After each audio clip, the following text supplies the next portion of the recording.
Gigantic. You know, that thing your penis isn't. But other than being a reminder of the fact that you're lacking where it really matters, it's also a multiplayer hero shooter. One of the best of my opinion, and you don't even have the foggiest idea of how the fuck you're supposed to play it or what's going on. Don't worry, my dear sweet little nooblet. Papa Krieg is here to enlighten your deflated cranium with all the information and know-how that you're going to need to go from 0 to maybe a 0.1 on the skill spectrum. But let's be honest, you and I both know that if you're watching this video, there's like a 90% chance that you're one of my friends, and this video is a thinly veiled way to try and convince you to get this game and play it with me, but nah, you fuckers all want to fucking die in Fortnite in fucking stead for some fucking reason. Fuck! But whatever, if you clicked on this video, you must be at least a little interested, so let's start off nice and simple by going over the delightful cast of colorful cunts that you'll be controlling in this captivating contest of champions. There's 25 characters that are split into 4 categories: frontliners, supports, ranged DPS, and melee DPS. There are 6 frontliners, 11 ranged DPS, 7 melee DPS, and 9 supports. Now I can hear you already. But Krieg, that adds up to 33! You said there were only 25 characters! And firstly, congrats, I'm surprised you were able to count that high. Good for you. And second, shut up! The math actually adds up perfectly, because there are several characters that are multiple archetypes, because while someone like Uncle Sven might be a pure support and the Margrave might be a pure frontliner, Paco is a blend of both. But don't be fooled, just because a character is a blend of 2 roles doesn't mean that they're equally good at both things, just that they can take some inspiration in the way their kit operates and should be played. When looking at your character's role, the main thing you should focus on is either the first word in their role list or the icon on their character profile, because that's where their real strength lies. So with that in mind, ignoring hybrid roles for a second, there are 6 supports, 5 melee DPS, 4 frontliners, and fucking 10 ranged DPS, because goddammit, why not? But Krieg, I hear you say in an incredibly high-pitched and annoying voice with a crayon lodged up your nose. What am I supposed to be doing as these different archetypes? Well, that's a good question, little Timmy, and the answer is actually quite simple. Even you can understand it. Ranged and melee DPS are about as self-explanatory as it gets. You kill shit and try not to let the enemy kill your shit. The main difference between the two comes from, surprisingly enough, their range, with ranged DPS being able to shoot the bad guys from far away, and the melee players who actually remember to strap their balls on before playing are in the thick of it, throwing hands with literally anything that moves. If you're a hardcore shooter player, then you should probably adjust your expectations though, because even though there are more ranged DPS than melee, melee will still usually be more important overall, since ranged DPS tend to be a lot weaker compared to the melees. This is to make up for the fact that they have the ranged advantage, so your best bet is to camp out in the backline, taking pot shots at the enemy while the melees and frontliners are busy trading blows over the objective. What is that objective, you ask? Sit the fuck down, I'll tell it to you later, that's what the objective is! Melees, on the other hand, are best played up close and personal. No shit, your sword won't be doing much good when you're 30 feet away from the guy you want to stab after all. Which is why the melee champions tend to have much better mobility than the ranged champions, for the purposes of engaging enemies, chasing after foes who try to run away, or for getting the hell out of dodge when you massively overestimate your own skill level and wind up getting folded like an ornate origami crane replica of the actual industrial crane that just smashed your goddamn head in. And there's no better time to mention this than now, since this character uses it more than any other. Stamina. Gigantic has a stamina bar. You know, that giant blue rectangle over your abilities that you never pay attention to because you figure it's not important. Yeah, well, you're wrong and stupid and also stupid, because that blue bar is quite possibly the most important thing in this game when it comes to mobility. You don't need stamina to sprint, but as soon as you enter combat, that fact changes, and running will immediately start draining the blue bar. Which means that if you start a fight, you better damn well hope that you can finish it, because you probably won't be able to get away from it unless you were planning ahead, and knowing you, you probably weren't. This is the Achilles heel of the melee champions and the saving grace of the ranged ones. Since the melee characters need to be chasing after their targets non-stop, they tend to use up a lot of their stamina, and the ranged characters who don't move very much tend to have a full bar most of the time if they're playing right. This is pretty much the only thing keeping the ranged DPS from getting mulched, since they're some of the only characters in the game who will usually have the stamina to be able to actually run away. This is something that you absolutely need to be keeping in mind no matter which class of character you're playing, since if a melee DPS is breathing down your neck, you want to be able to run away, and if you are that melee DPS, you want to be able to give chase. Which is why it's important to stay patient and not use your stamina to sprint unless you actually have to for an emergency. And by emergency, I actually mean being in life-threatening danger or desperately wanting to kill someone. I do not mean being bored on your way to the objective. But anyways, enough about the blue meter. Let's go back to characters for a second and discuss the frontliners. The frontliners are pretty basic tanks. They're big, they hit like a truck, and they can take about as much damage as the truck that they hit like. The frontliner is the one who will usually decide the pace of the fight, who your whole team will be sticking to like glue since you're the biggest, safest dude to be around. Most of what I said about the melee DPS also applies to the frontliners, since they're all for the most part melee champions. The big difference is just that when the going gets tough, instead of hightailing it to the nearest health restoration zone, you stand your fucking ground and do everything in your power to protect your team. Whether they're capturing an objective, fighting an enemy, or just standing around with their thumb up your ass, it's your job to make sure that they have the room to be doing their job by hogging up all the enemy attention like a TikToker whose parents don't love them. And last but certainly not least are the supports. Not healers, supports. And yes, that is an important distinction because only 2 of the support champions are classified as healers. The rest aren't meant to restore your health, but instead help you secure kills, either by buffing you, debuffing the enemy, or via some other kind of utility. Honestly, I don't really know what to tell you here. The supports are some of the most vital parts of any match, but they're also the most self-explanatory. Read what your abilities do, check the ones that do good things at your allies, check the ones that do bad things at your enemies.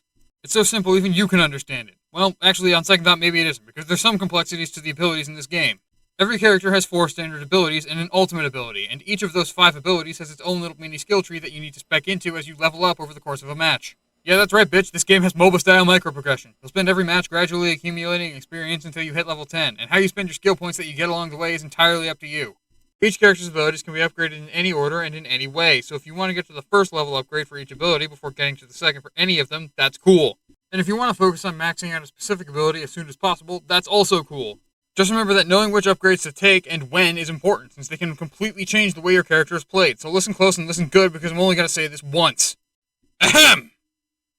Read your goddamn ability descriptions!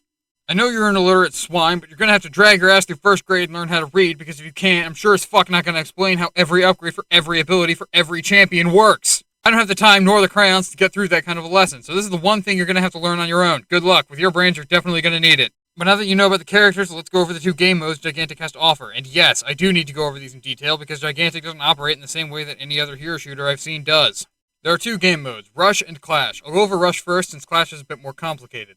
Rush is a simplified, more fast-paced game mode compared to Clash. The character will level up automatically for you, so you don't need to worry about leveling up mid-match, and can instead pick a pre-made loadout and just go nuts. The goal of Rush is to kill your enemy team's Guardian, either a big-ass majestic bird or an equally big-ass shifty-looking snake who definitely stole my wallet on the way in. Joke's on him, though, there was nothing in it, so I don't really care if he stole it. The way you injure the enemy team's Guardian is by collecting Essence, which can be gained in one of 2 ways, either by standing on a charged power circle and holding down 4 on your keyboard, or by killing enemies. Killing enemies will just happen naturally unless you're really, really bad, which you are, but for the sake of this experiment, I'm going to pretend that you're not. Stealing from power circles is where the real money is. It's also where most of the combat will end up being, because both teams want to use the same power circles. This is also where team play is important, because cooperating with all 4 classes on your team is how you'll win this, either by having the whole team guard one person while they steal from the circle, or by efficiently fending off the entire enemy team until it's safe to do so. Keep in mind that while you're stealing Essence, you are also completely helpless and can be stunned or pushed out of the animation by some abilities, so don't just rush in trying to steal right off the bat. After you've got enough Essence, your giant will rush over to the other side of the map and pin down the enemy giant, and when you do that, it's your job to rush over and kick that big fucker's teeth in as retribution for stealing your fucking wallet! Of course, you'll also have to fight off the entire enemy team on their home turf while trying to damage the giant's weak spot, which usually leads to these just evolving into a giant mosh pit of blades, bullets, and death. But do enough damage to the enemy giant, and you'll win. If you don't, no big deal, you just gotta get 100 Essence again and try again. With enough persistence, you'll get him eventually, and when the big fucker dies, the enemy team officially loses and you win. Congrats. Next up is the real meat of Gigantic. Clash. This is where the real big dogs come out to play, since Clash is a much more involved, much more strategic, and much more fun game mode. In Clash, the basic idea of the game is the same. Gather Essence to pin down the enemy giant so you can kick their head in. But in Clash, there's a few differences. For one, there are usually more power circles to fight over. In Rush, there's 2 to fight over But in Clash, there's a few differences. For one, there are usually more power circles to fight over. In Rush, there's 2 to fight over, with 2 team-specific ones that can't be contested in any way. But in Clash, even the 2 team-specific power circles can be contested in some way, and you absolutely should fight over them, because every advantage you can get is essential. But you can't defend your power circles and attack the enemy teams at the same time, so what's a man to do, you might ask? Well, good question, me. There's a very simple answer to that. All you gotta do is place down a creature under your own power circle, obviously. Creatures are these adorable little goobers that you can spank down onto a power circle, and when they're on a power circle, they'll both provide some kind of bonus utility, and will also collect the essence at that power circle that generates. And once you've placed down that creature, that means that you can go fuck off and do something else and leave it to collect the essence for you, so you don't have to worry about it anymore. But there is a catch. These creatures can be killed by the enemy team with enough coordination and firepower, and if that happens, there's nothing stopping them from yoinkity-sploinking the essence that's rightfully yours. Don't worry, though, because you can upgrade your creatures to make them stronger, more durable, and most importantly, more cool-looking. Upgrading creatures is where another aspect of strategy comes in, because you don't upgrade them using gold or any of that gay stuff like that, because Gigantic is a communist system that doesn't believe in money. No, instead you have to upgrade creatures by using Focus, which can be charged up to 3 levels by doing basically anything. But be careful, because it takes a bit for your creature to upgrade, and if the enemy manages to kill it before the upgrade finishes, the creature is lost and you won't get your focus back, which is a big deal. The reason it's a big deal is because not only is your focus used for upgrading creatures, it's also used to cast your ultimate, and the more levels of focus you have, the stronger your ultimate gets, so you need to make a calculated choice on whether or not to upgrade a creature or to use your ultimate to try and make a game-changing play. Or more accurately, knowing you need to choose between using your focus to upgrade a creature or using your focus to absolutely waste your ultimate and not fucking kill anything with it. Creatures come in 6 different flavors: Good Boys, Peeping Toms, Weep Smokers, Cool Lizards, I don't even know what the fuck that is, and literally Satan. There's a few different creatures in each category, but for the most part, the specific creature you pick isn't that important, just the category you choose. So just pick the category you want based on its ability, and then pick the specific species based on whichever one looks the coolest or something, because I swear to God, I promise you that the red lizard isn't that much better than the blue lizard, or vice versa. Good boys will reveal all enemies on your minimap within a certain radius. Peeping Toms create a big-ass wall that blocks your enemies but open it up for you and your allies. Weed smokers do the opposite of what they do in real life and actually improve your health when you stand near them. Big lizards just hit the enemy team really hard when they get too close, or when they're not very close if they're feeling feisty, and literally saying can create one-way portals that nobody but me seems to ever fucking use. These are the creatures that you can put on either your own power circles or neutral power circles, because while you can steal from the enemy's power circles, you can't actually build any creatures on them. That is, of course, with the exception of I don't even know what the fuck that is, because I don't even know what the fuck that is can be placed on any power circle, but really should only ever be placed on the enemy's power circles, because unlike other creatures, they don't collect any essence. They just prevent anyone else from getting anything done, kind of like an obnoxious TikToker in a gym whose parents didn't love them. Your creature loadout, where you decide to place which creatures and when, your ability loadout and leveling choices, and your team coordination and strategy are going to be the main determining factors on who wins or loses a match of Clash. Don't get me wrong, your mechanical skill still matters to an extent, but no amount of wicked sick flex shots are going to save you here, especially since the TTK is long enough that if someone's losing a fight, the rest of their team will still usually be able to come and help them before they die, and if your team doesn't do the same thing, then no amount of aim trainer will save you. The last aspect of gameplay I want to touch on is the maps themselves. There's only 6 of them, but they're all fantastic, and there's a special thing that happens with each of them when you're playing in Clash. After a certain amount of time, the map will change in some way. It can either be cliffs breaking down to reveal new sightlines, the power circle might move to a new location, walls will be burnt down to unlock new paths that weren't available before, or even the entire match can be shifted to a different part of the area. I don't have footage of that, but just take my word for it.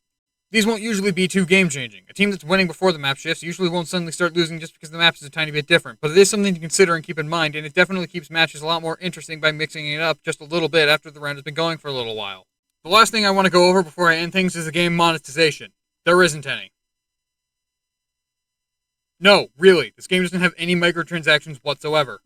All the skins are unlockable with the gold that you get at the end of a match or by completing challenges, the champions can be unlocked similarly easily, and the only time the game will ever ask you for any money is with its incredibly reasonable $20 price tag. And if I manage to get this fucking video out on time, it should be free on the Epic Game Store right now. So unless your computer has protected you from that particular piece of malware, you don't even need to pay that $20 and you can get the game for fucking free. But even if it's not free, I implore you to please at least give this game a try. In my 22 years of life, I have never once played a competitive multiplayer game that makes me more happy than it does angry the way Gigantic does. And this game is such a joy to play that it would be an absolute tragedy if you didn't at least give it a chance to win you over the way it won me over. So please, kick back, grab a drink, grab some snacks, call up your friends, play some Gigantic, and then get ignored and wind up solo cooling yet again because they still ignore you and all hate you because they want to die in fucking Fortnite, for goddamn it!